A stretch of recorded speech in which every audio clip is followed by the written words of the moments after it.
ক্ষমতার পালাবদল নিয়ে বিশ্বের অন্যতম তেল সমৃদ্ধ দেশ কুয়েতে প্রায়ই চলে নানা টানাপোড়েন। অন্যান্য উপসাগরীয় দেশগুলোর চেয়ে ভিন্ন দেশটির শাসন ব্যবস্থা। কুয়েতে রয়েছে প্রভাবশালী একটি পার্লামেন্ট, যদিও বেশিরভাগ ক্ষমতাই থাকে রাজপরিবারের কাছে। আইন প্রণেতাদের হাতে ক্ষমতা থাকলেও সরকারের সঙ্গে তাদের নিয়মিতভাবেই সৃষ্টি হয় মতবিরোধ। এর জেরে বরাবরই দেশটিতে দেখা দেয় সংকট। কয়েক দশক ধরে রাজনৈতিক অচলাবস্থার কারণে দেশটিতে কয়েকবার ঘটেছে মন্ত্রিসভার রদবদল এবং পার্লামেন্ট ভেঙে দেওয়ার মতো ঘটনা। গেল মে মাসে দেশটির আমির শেখ মেশাল আল আহমদ আল জাবের আল সাবা নির্বাচনের মাত্র 6 সপ্তাহ পরে সংসদ ভেঙে দিয়ে স্থগিত করেন সংবিধানের বেশ কিছু ধারা।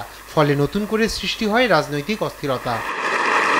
এদিকে চলমান অস্থিরতার মধ্যেই শনিবার শেখ সাবা খালেদ আল হামাদ আল সাবাকে নতুন ক্রাউন প্রিন্স নিযুক্ত করেছেন দেশটির আমির।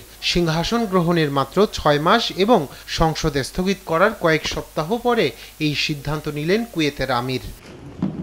71 বছর বয়সী শেখ খালেদ আল হামাদ 2011 সাল থেকে 2019 সাল পর্যন্ত ছিলেন পররাষ্ট্রমন্ত্রী, আর 2022 সাল পর্যন্ত পালন করেন প্রধানমন্ত্রীর দায়িত্ব। রায়হান কবির শুভ্র, নিউজ ডেস্ক, দেশ টিভি।